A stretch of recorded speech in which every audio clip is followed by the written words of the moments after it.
WhatsApp ఇప్పుడు social మీడియాలో ఇదో సంచలనం. గ్రూపులు కట్టడం, చాటింగ్లు చేయడం ఇప్పుడు కామన్ గా మారింది. ఛాన్స్ ఉంది కదా అని ఎడాపెడా వాట్సాప్ గ్రూపులు క్రియేట్ చేస్తున్నారా?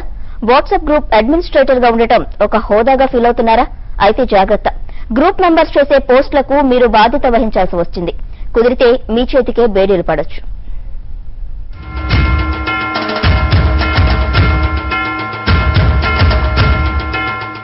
వాట్సాప్ ఇప్పుడిది స్మార్ట్ ఫోన్ వినియోగదారులకు స్వర్గధామం.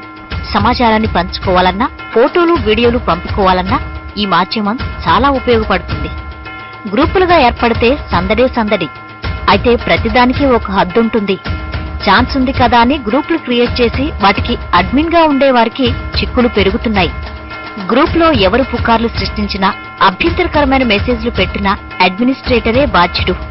మహారాష్ట్ర లాతూర్ జిల్లాలో వాట్సాప్ అడ్మిన్ సహా 3 అరెస్ట్ అవడంతో ఇప్పుడు చర్చనీయాంశమైంది. వాట్సాప్ గ్రూప్ లో సభ్యులు అభ్యంతరకర మెసేజ్లు చేస్తే అడ్మిన్ కి ఏం సంబంధం అనుకోవచ్చు. అక్కడే అసలు కిటుకుంది. భారత ఐటీ చట్టం ప్రకారం ఏదైనా ఆన్లైన్ గ్రూప్ కు బాధ్యులుగా ఎవరు ఉంటే వారిని మధ్యవర్తిగా భావిస్తారు. అంటే ఇక్కడ అడ్మినే బాధ్యుడు. వాట్సాప్ లో పెద్ద సమస్య ఏంటంటే అడ్మినిస్ట్రేటర్ తన గ్రూప్ లో పెట్టే ఏ మెసేజ్ ను కూడా డిలీట్ చేయలేడు. సభ్యులను నియంత్రించే పరిస్థితి లేదు.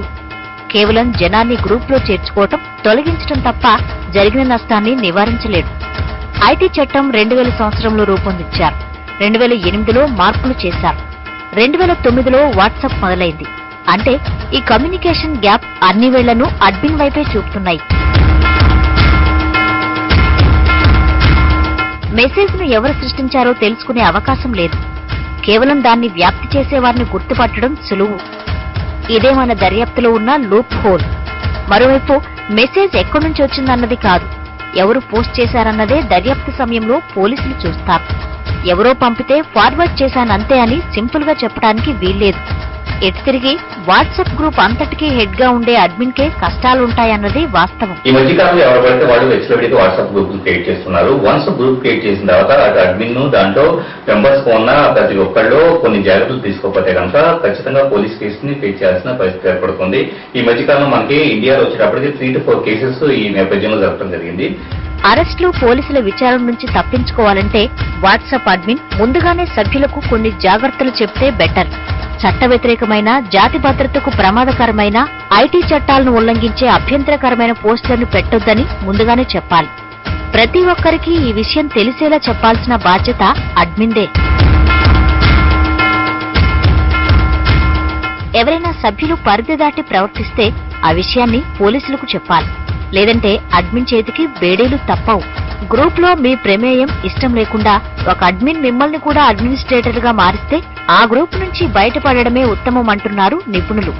లేదంటే చేయని తప్పుకు బలవ్వాల్సి వస్తోంది. మెసేజ్ తీవ్రతను బట్టి మెంబర్ కాని వారు కూడా వాటిపై ఫిర్యాదు చేయవచ్చు.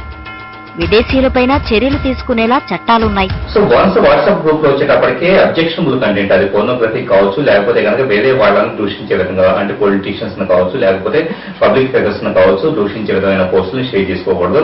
అలాగే దేశ సమగ్రతకి దెబ్బతీసే విధంగా, అంటే కులాలు, మతాలు, ప్రాంతాలలో వైషమ్యాలను తెచ్చగొట్టే విధమైన పోస్టులు వాట్సాప్ గ్రూప్ లో షేర్ చేయకూడదు. అలాగే కాపీ రైటెడ్ కంటెంట్, అంటే ఇంటర్నెట్ లో ఎక్కడ పడితే ఎక్కడ కనపడినా కాపీ రైటెడ్ కంటెంట్ ని కాపీ చేసుకొచ్చేసి ఇక్కడ వాట్సాప్ గ్రూప్ లో షేర్ చేసుకోకూడదు. అభ్యంతరకర విషయాలు పోస్ట్ చేస్తే ఐపీసీ సెక్షన్ 505, 1B ప్రకారం కేసులు నమోదు చేయొచ్చు. అలాగే ఐటీ చట్టం 153, 34, 67 సెక్షన్ల కేసులు నమోదవుతాయి. వాట్సాప్ గ్రూపుల నుంచి తొలగించాలన్న కారణంగా సభ్యులు అడ్మిన్ పై దాడి చేసిన ఘటనలు పెరుగుతున్నాయి. ఏ రకంగా చూసినా వాట్సాప్ గ్రూపులకు అడ్మిన్ గా ఉండటం ప్రమాదకరంగా మారుతుంది. సో వాట్సాప్ అడ్మిన్లందరూ బీ కేర్ఫుల్.